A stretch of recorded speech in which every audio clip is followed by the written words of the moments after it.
Welcome to today's guided practice session. My name is Adam Maness. Today we are practicing something super useful, and I mean really a crucial tool for helping us to map out what our note choices are over any given set of chord changes, over any given set of scales, chords, all of that stuff, over any tune. This isn't the only thing that we would use to decide what we play, but the exercise that we're about to work on, I think, is one of the more practical practice routines that we can utilize to really understand what's going on in the music that we're playing. You know, when we improvise, we are basically using different colors over different times, right? We use the form of the song as almost like the map, right? The map of the area that we're working. And then in that, we have the different chords, right? The different chord changes, the chord progression. Over each one of those chords, we have some options for notes, right? I mean, the chromatic scale is like the first option, just every note, right? But if we want to be a little more discerning than that, then we need to make really restrictive choices. Now, every chord can have several different options for what scales are typically used or just sound good to us, right? What I've chosen today is a fairly simple tune, one that we've worked on here on YouTube on our guided practice sessions, Miles Davis's Solar, right? A very simple form, 12 bars. And we are going to put what I think are fairly standard scale choices over each one of these chords. And then we're going to do what we call scale running. Now, scale running is a technique where we simply play the scale of the given chord change that we've predetermined, right?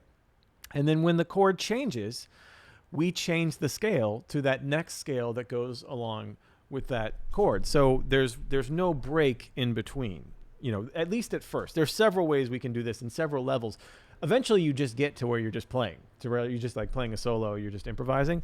But here at the very basic level, you know, if we're playing Solar,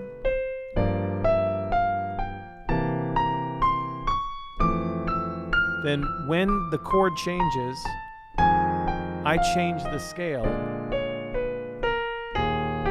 to the appropriate scale over the appropriate chord. I hope that makes sense. We'll get into it even more. I think once you get into it, you'll kind of understand what this is. So here is the changes to Solar, right? It's in the key of C minor, or C minor is definitely the tonic, right? We'll use the melodic minor over the C minor. So here are all our scale choices, right? Here is the map, right? This is like the map of the world, the topographical map.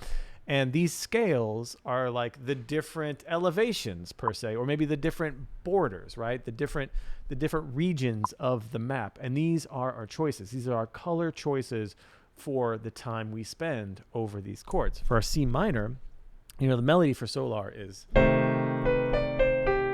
right over the C minor. There's a B natural in there. So for me, that definitely implies that the melodic minor is fair game to use over the C minor. Now, there are plenty of other choices we could use over the C minor, but I chose this melodic minor just because I really like it. So the melodic minor, of course, is just a C minor scale with a minor third and a major 7. C, D, E flat, F, G, A, B, C. Then the next chord we have is bar 3, G minor 7. We'll use a Dorian, right? And a Dorian is just the second mode of F major in this case. So 1 flat, G, A, B flat, C, D, E, F, G. And then for our C7 chord, we're going to use the half whole diminished here. We're going to a major chord, and we know that the half whole diminished works really well for this. So this is just a series of half step, whole step, half step, whole step, half step, whole step until we complete the scale. Right? That's the C7. So on a very small level, if we were to just play these 4 bars and we were to do it scale running very slowly, it would sound like this. Just the first 4 bar scale running, eighth notes, 2, 3, and 4, and doesn't matter where you start. Dorian, half whole, right? I ended up on that B flat because I was on F major 7. But that's the idea, is that you're running the scale. So if I start here on C minor and I start on C, right? 1, 2, 3, 4. Now when I get to the G minor 7 on bar 3, I change to that G minor Dorian. I change wherever I am. So I don't go down to G. I don't do that, right? From the C, the next note, that is the next note for G minor, is that D. And I keep going up the G minor Dorian now. And then when I get to the C7, now I change to the half whole diminished. Any note that's in that. Maybe I'll change direction, right? And then when I get to the F7, I'm then on the F7 scale. And I am not starting the scale anew. I'm keeping the flow going, right? So I am going to be, and we'll practice like this. You know, we don't want to do for this first run through anything larger than a whole step, right? So if I get to, and you can start wherever you want, but if we start on C again, and we get to this G minor, the next available note that's part of the G minor, the G Dorian sound, is D. And notice I have that E natural, not E flat, because now we're on that G Dorian, which has an E natural. So that's what this is doing, right? It's forcing us to really understand the complete color of each scale and really make that adjustment in real time. It's super challenging if you haven't done this a lot, but this is, I think, one of the most important things you can do to really take the mystery out of what note should I play now. What are my note choices right here? Why do I always sound terrible when I play over this? It's because maybe you don't understand where these shifts are happening and what your scales could be. Now, again, I just want to qualify this. These are just the what I chose for today. There are actually, and more advanced players know this, that there are plenty of options that we can kind of pre-select. But that's what a lot of great musicians do, is we use this knowledge of language and harmony and melody to make these kind of choices and know that we have options. Now, what this does for us is if we want to do like motifs, right? It's hard to do unless you know what the difference is between scales. So eventually we can be like Dorian. That's how we get those sounds. We know what our note options are. Okay, let's practice. Enough talk. Let's get to it. Here we go. We're just going to start very slowly. So let me finish up here what we have for the rest of the tune. So for the F major 7, we have an F major scale. And then for that F minor 7, Dorian, right? For the B flat 7, again, the half diminished, but this time in B flat, starting on B flat. So half step, whole step, you know, the half diminished. Half whole diminished. Sorry, not half diminished, half whole diminished. For the E flat major 7, E flat major scale, easy. For the E flat 7 and A flat 7, that happens really fast. The E flat minor 7 to the A flat 7 is a 2/5 that happens super fast. We're just going to stay on Dorian for that whole bar, right? It's Dorian, it's also Mixolydian. It's the same notes, just starting from a different place, but we're just going to use that sound. And then that D flat major. D flat major scale. And then the turnaround here, you could use like a C harmonic minor over this minor 2/5. That's a great option. I like this little secret dominant. Right? G, A flat, B natural, C, D, E flat, F, G. I've been a big fan of this now for so long, like 2 weeks. I've been preaching it here on YouTube, this little secret dominant scale. So this is what we're going to do. So if we were to do this whole thing scale running, I'll go very slowly. I'll give you an example, just very slowly, eighth notes here through the form. 1, 2, 3, and 4, and melodic minor, Dorian, and I'm switching directions whenever I want. F major, F minor Dorian, half whole diminished, E flat major, Dorian, D flat major, secret. I'll do it again.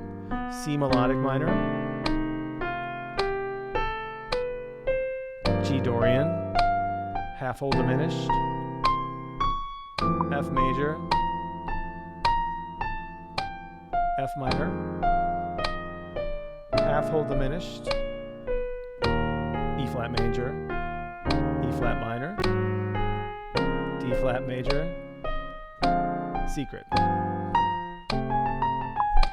So that is the basic Bob version of this, right? There's nothing that musical about what I did, except for in my mind, I'm mapping out what my note choices are. If you have to think about this right now, this is your key. This practice, right? Using this in our practice routine, this helps us get so much better at understanding what our note options are. So I will play the chords. I'm not even going to do anything fancy with the bass line, nothing like that. I'm just going to give you the harmony. And I want you to start as slow as you need to start for this. If it's eighth notes like what I just did, da, da, da, da, start there. Maybe it's quarter notes, dum, dum. That's okay. Right now, we just want to go stepwise. So nothing bigger than a whole step jump, switching the scale when the chord changes. Let's try it. As slow as you like. I'll keep this tempo, but use the rhythmic value that is most comfortable for you. All you want to do is make sure that you're changing the scale in real time as we go. Let's try it. 1, 2, 3, and 4, and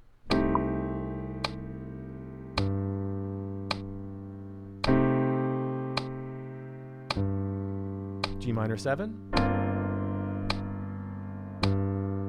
C7, that half diminished, half whole diminished,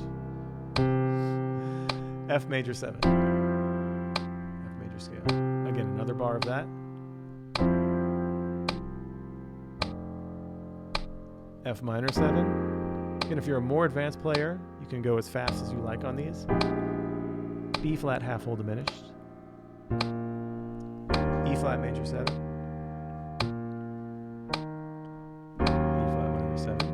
A flat 7, D flat major 7, D half diminished, G7 alt. Let's do another chorus from the top.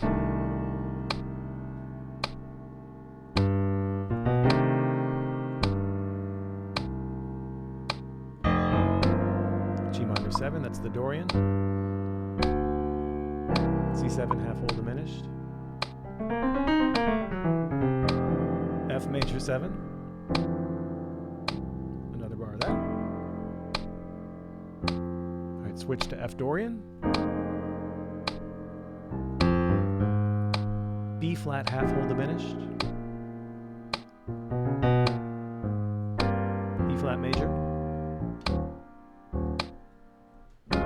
2, 5.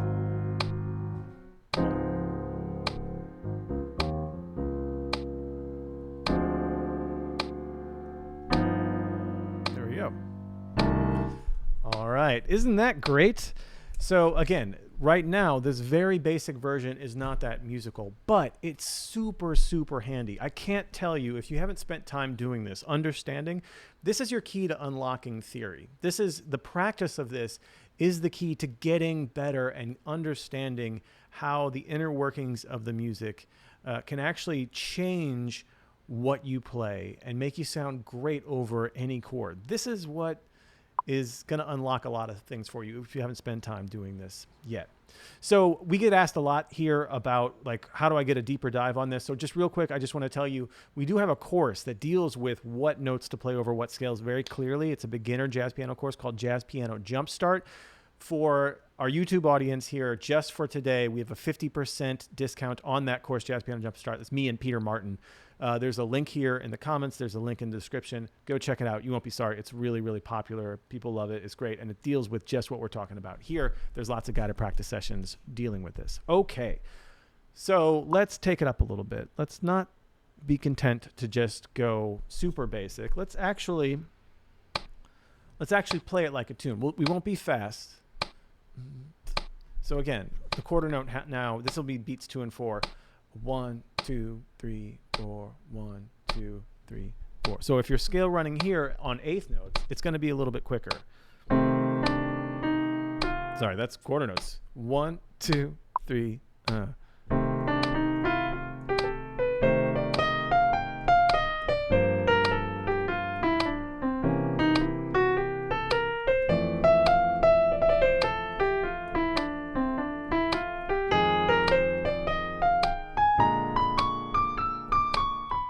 Straighten them out.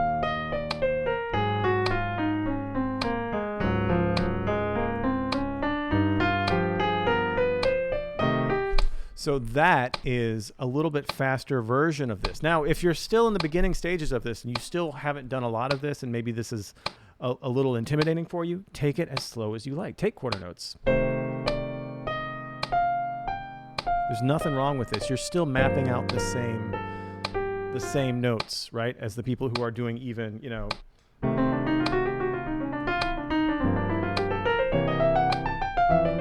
That's where we want to get to eventually, but before we get there, we have to know what our note choices are. So let's try it here. I'll give a little accompaniment with like a real bass line, some real comping, and practice making this feel a little bit more musical. If you want to straighten out the scale just because you're worried about the notes, do that though. So either way, let's try it. 1, 2, 1, 2, 3, and.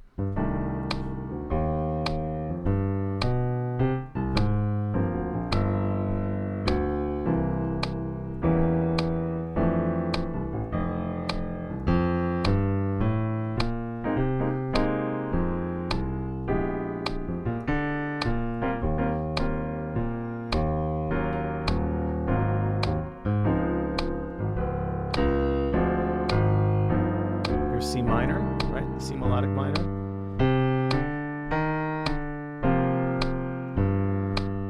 C7 whole half diminished. F major.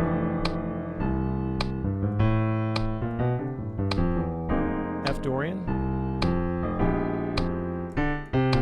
E flat major.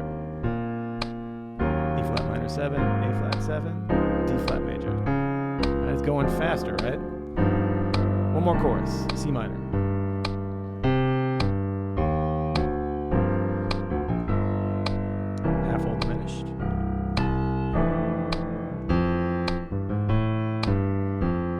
F minor 7, right? Use the Dorian. E flat major 7.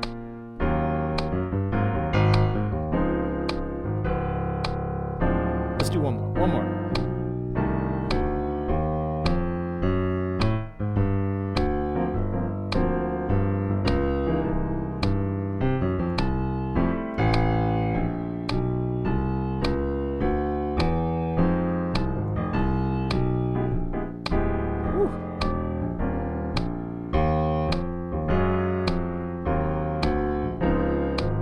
All right, here we go.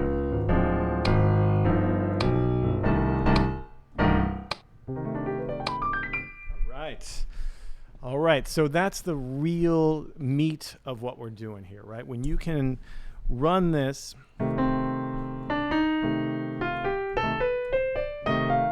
changing the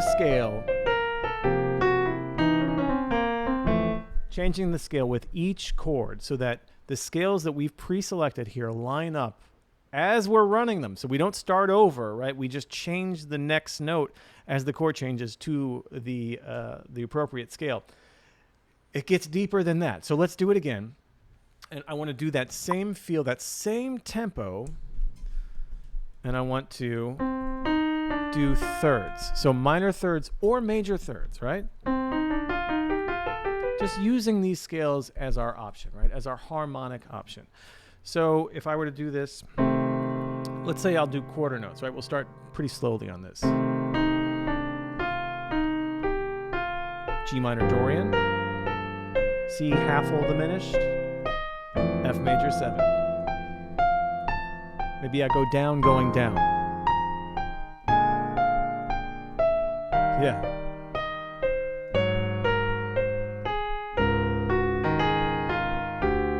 I'll do another one.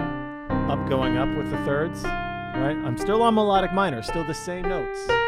G minor Dorian, half whole diminished. I'll go down now.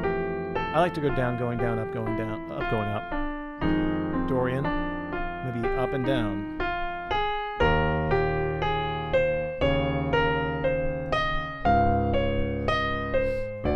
You can see here now, we're starting to develop more of an intervallic relationship that's just a little bit beyond whatever note is next. So it's going to take a little bit more brain power to remember what are my note choices. This is almost like a real-time flashcard system, right? It's like we're being like, okay, what can I do over this chord? What are my options over this chord? This is why this practice is so great. We're basically like locking in our memories. What are my note choices ultimately? Like if I restrict myself to this scale over this chord, which again, just a caveat. Yes, this is not playing around with the melody, which is the most important thing, or even like deciding what scale we want to use. That's a whole other top level thing down. But once we kind of make these restrictions, what can we do to help lock in our choices? This is it. So let's do the same feel. Let's do thirds, right? One thing to notice about the half whole diminished scales in this regard, if you can go minor thirds, right, that really makes a big difference. It's just a series of minor thirds up that half whole diminished scale. Let's try it. Again, I'll comp for you. See if you can do thirds. And you can change directions anywhere you like. I liked going up. In other words, the third moved up, and then I would go to the next third, and down going down. But do whatever you want. You know, this is where some kind of artistic license is good. Use your ear. 1, 2, 1, 2, 3, and.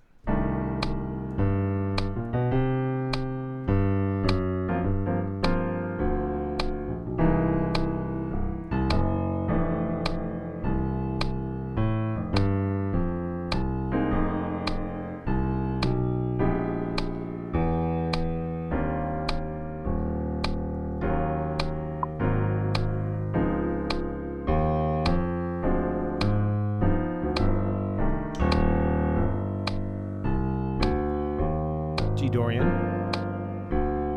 C half whole diminished. Use those thirds. You're gonna mess up, it's okay. It's hard not to.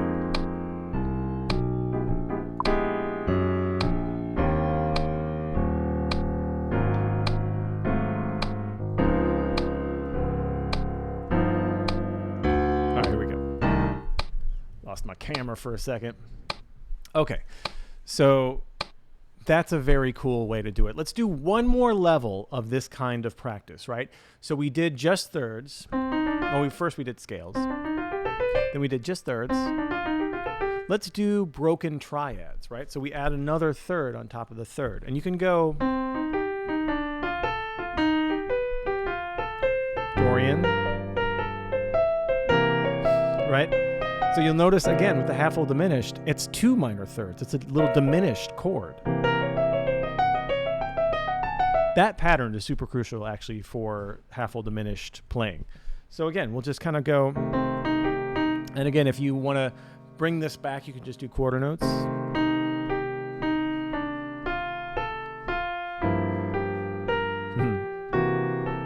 Right? Isn't that great? You know, not everything is going to sound just super beautiful or whatever, but that's not the point. The point is that these are our options. We're actually going to make some decisions now based on some wisdom about what sounds good and what doesn't. But there's no way to get there unless we actually find that gap between what we know and what we don't know. Don't know what you don't know, you know? I didn't make that up. Let's try it. So broken triads, you can do just up. You can do up and down. You can just do down.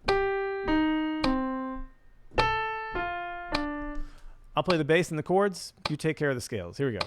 1, 2, 1, 2, 3, and.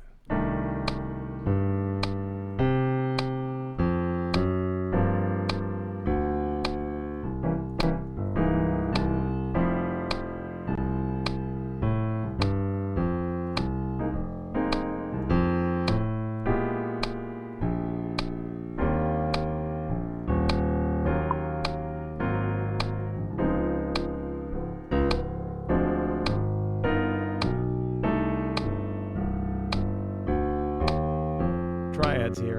G minor, it's G Dorian, C half whole diminished, F major.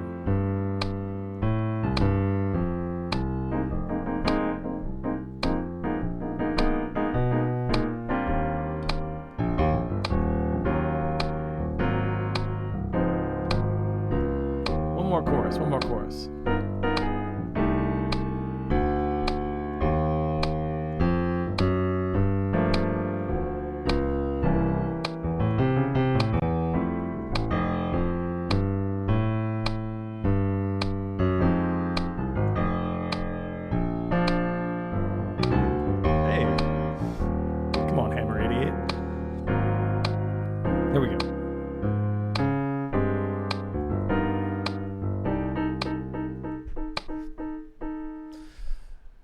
go. So as you can see, and probably are realizing right now, this goes super, super deep. This is one of those things that once you start adding this to your practice routine, like once you start really digging deep in here, you notice that I did scales, then I did thirds, then I did triads. You could do seventh chords. And you should. Like it really, this is where musicians' knowledge of the changes, right? When people talk about like learn the changes and then forget them. Well, you got to learn them before you forget them. And this is what that means. We're learning the changes. We're learning what the options are in the changes. Again, if you think about a map, right? Think about a map of the city or town you live in. And that each one of these chord changes is a street. And then each one of those streets has a vibe, it has a feel, it has different houses, different businesses, and that's what these notes are. Some of them look the same as other streets, and some of them are different. One of the cool things is being able to determine what are the differences between each one of these chord changes, right? What are the scale differences between each one? And that's how we're going to end this session. Well, we're going to end the session with just playing it a little bit, but we're going to end our scale running part of this with staying in sort of one area, right? And uncovering what are the differences between the chord changes. So what do I mean by that? So if we just start here on C minor, I'm just going to do 4 notes up the scale. Quarter notes. Yeah, eighth notes. And 2 and 3. And 1 and 2 and 3. Dorian. C7. F major 7,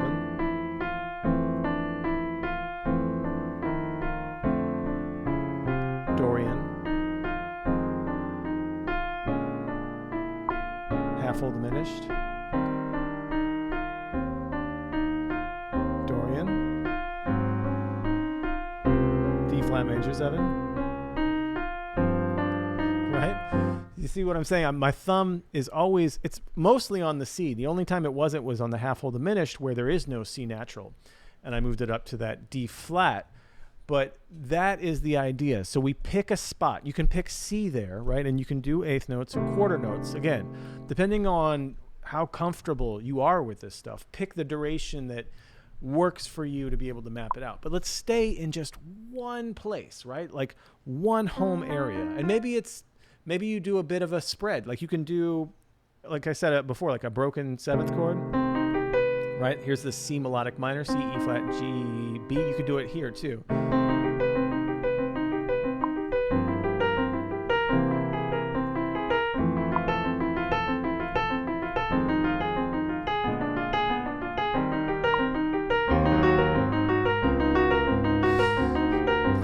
See what I'm saying? Like you're just changing the notes that change with the chord. That's it. But if this is the first time you've tried this, just try just scale wise, 4 notes in a row and then starting over on the thumb. And you can do this from anywhere.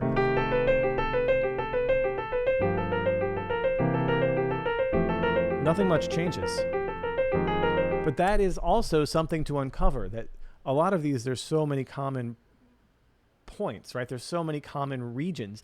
The streets look the same. You know what I'm saying? I'm gonna hammer home that metaphor, whether it makes sense or not. Here we go. So try that. Let's just stay in one very tight geographical, quote unquote, location and see what changes from scale to scale. I will play the bass line and the accompaniment. Let's go.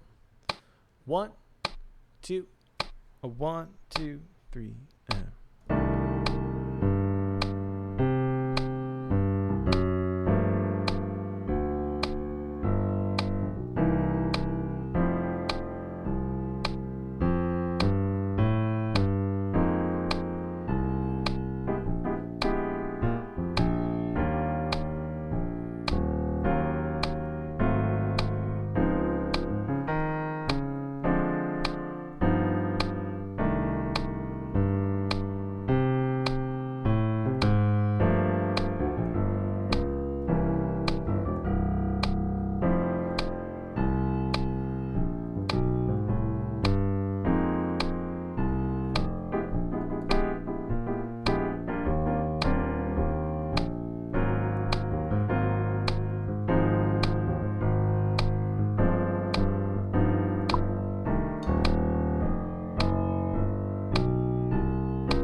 Here we go.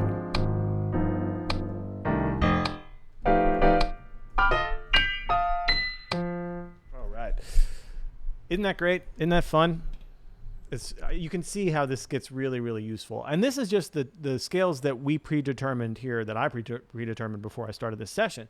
Like, you can change the scales that if you know more about scale theory, like a good practice is being like, okay, I won't do the same kind of scale over each chain. So maybe I'll do one chorus like this. The next chorus through, I'll change it to a Dorian on the C minor.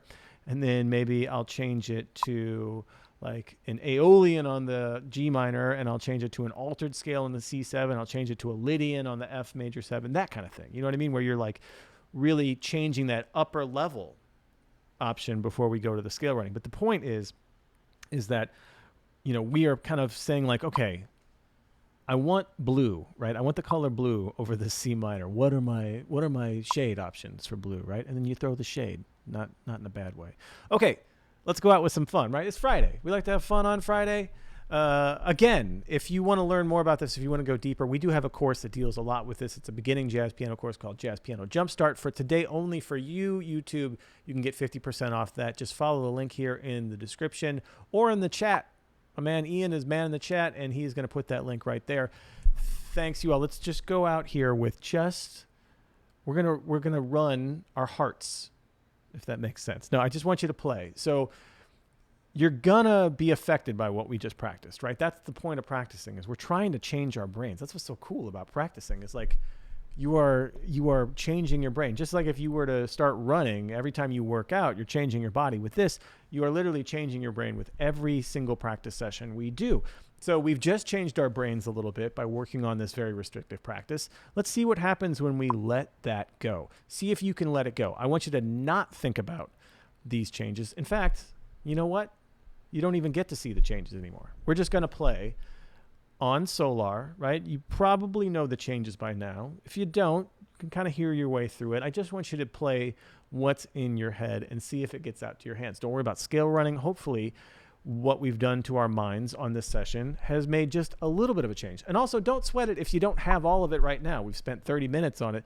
This is a lifelong pursuit. But I think this practice tip, this technique, that strategy that you can use in your practice routine will be a game changer if you haven't gotten there already. Let's see what we got. See if you have any more cognition of what your note choices could be over Solar. Here we go. 1, 2, 1, 2, 3, and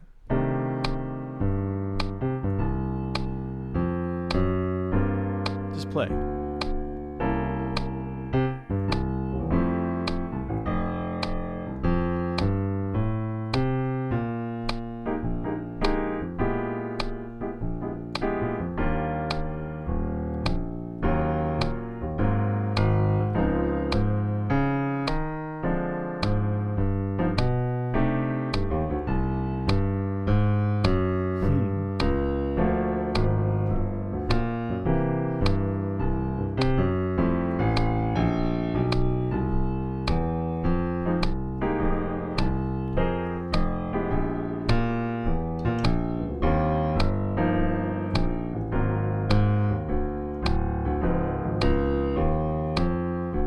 Let's do 2 more choruses.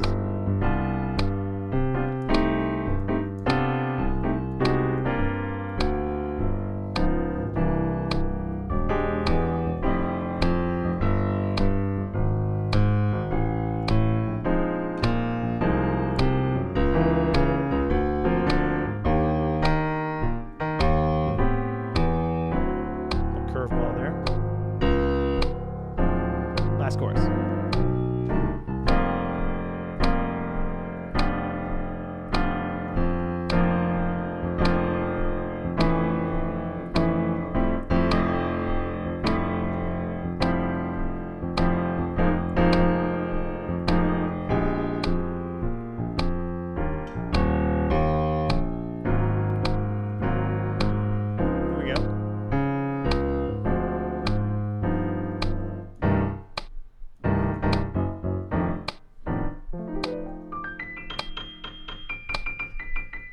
Okay, Thank you so much for your practice today. You know, you coming to practice on these sessions means so much to me to get to work with you on this stuff. And I think it's really cool that we're making a choice to leave the world a little bit more beautiful than we found it. I appreciate that work from you. Thank you so much for joining me today. Until next time, happy practicing. YouTube, thank you so much. Always. Let me check the comments here for some hot comments. Let's see what we got. Austin, yes. Tonight, Shelter in Place, number 21. Check it out. It's the best solo piano concert on the interwebs on a regular basis. Thank you all for joining me today. Yep. What's up, Austin? What's up, Sax Logic? Yeah.